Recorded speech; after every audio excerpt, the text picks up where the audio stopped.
'Tis the season for seasonal depression. And when I say that, I laugh because I'd rather laugh than cry. And as dark as that sounds, that's what seasonal depression is. Seasonal depression is it's when the seasons change and your body uh, it is slower to adapt to the changes. I have been diagnosed with seasonal depression. That is probably the biggest factor of my depression since 2012, honestly. And believe it or not, coming from Southern California, sunny Los Angeles, I dealt with seasonal depression. Just because LA is sunny all the time doesn't mean that it's sunny permanently. Usually around this time of year, it starts to get a little gloomy and, despite the inconsistency in rain, it doesn't mean that it doesn't get gloomy. Now, you would ask me, why in the hell did you move to Seattle? The gloomiest, the rainiest, the darkest, one of the darkest. That's what people say, parts of the country. And, you already know the reasons why I moved here. You already know the pros of why I'm here. But one of the cons of living here is dealing with the constant rain and the constant gloom and the constant darkness, especially when we get three good summer months. The weather is in the upper 80s. It is beautiful. The sunsets are at 9 p.m. and it is gorgeous to be outside. The greenery, the lush forests that we enjoy here. The reason why they're like that is because it has to consistently rain. We are surrounded by the Olympic mountains in the Pacific Northwest, and that is one of the reasons why we have so much rain here.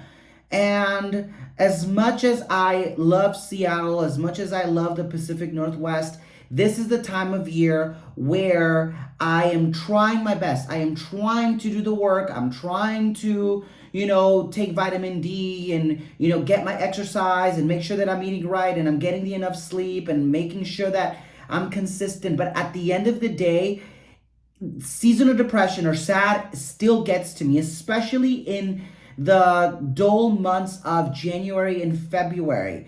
At least for right now, like we get some snow, and the reflection of the snow kind of bounces off that light. That's why you've seen my social media, and I'm kind of slutty for snow.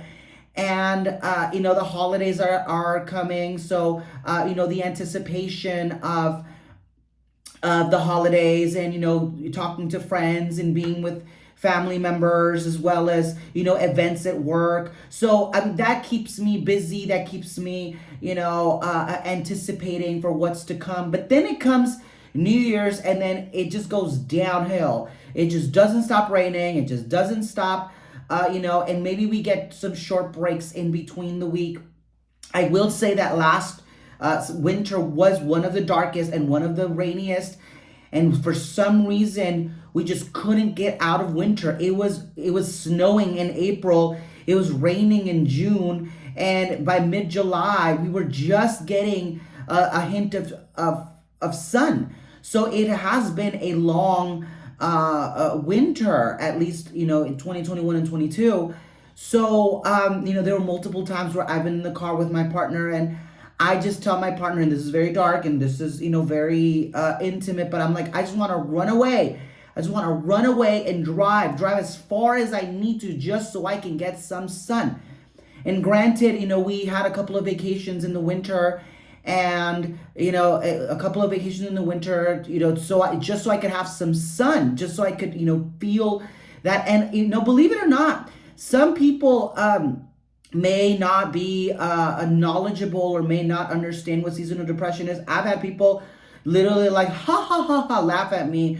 What is seasonal depression? Ha ha ha. Guillermo gets sad in the winter. Ha, I never even heard of such a thing. But it's actually quite common. It's more common than you think. And I think that the reason why I'm talking about this in my memo talks, and the reason why I have memo talks, is to be transparent and to be as open as I can be, and that seasonal depression is real, and seasonal depression is a thing, and it is more common than you think. And the one of the first steps to being relatable is to talk about it.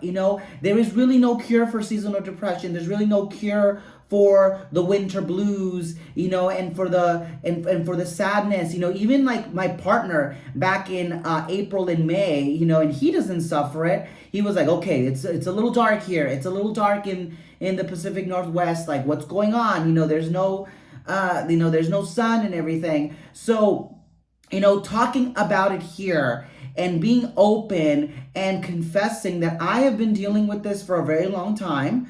It is something that I just learned to deal with, something that I just work with my therapist, and I try to do the work, but sometimes it just doesn't work. So, I think that the first thing to try to overcome seasonal depression in the upcoming weeks and the upcoming months is to really just be open and talking about it and being open about it, and just kind of being open and honest. And you know what? Today is a day where I'm going to wear sweatpants, and I'm going to, wear my hoodie, and I'm going to just not put on my contacts, because it is quite, dark, and, it's a little slow to get up from, in the morning. So if you're dealing with it, if you're going through it, I'm just letting you know that you're not alone. I know it feels like you may feel alone, but you're not alone. You're not weird. You're not crazy. You're not, out of the ordinary. This is common. I deal with it too. A lot of us people in the Pacific Northwest deal with it. And as much as we could try to do the best that we can do, this season does take a toll of us. Today the sunset is around 4:18. So, you got to get your stuff done before 4 p.m., So, you're not alone. We're here. If you ever want to chat, if you ever want to, just talk about it. I appreciate those people that listen to my Memo Talks consistently and that reach out to me and hit up my DMs and like, you know what? That spoke to me. Whatever you're talking about really meant a lot because I'm going through it too. You literally just you literally expressed my story. And if I can shine a light to you, I think that is more important than the thousands of likes and the thousands of shares and the thousands of whatever. If I could touch your life in any way possible, that truly makes my day. So have a blessed day. Make sure to stay fabulous. Make sure to stay true to yourself. Be kind to yourself. Don't be cruel to yourself. Don't be cruel to others. And I will talk to you all again soon. Bye-bye.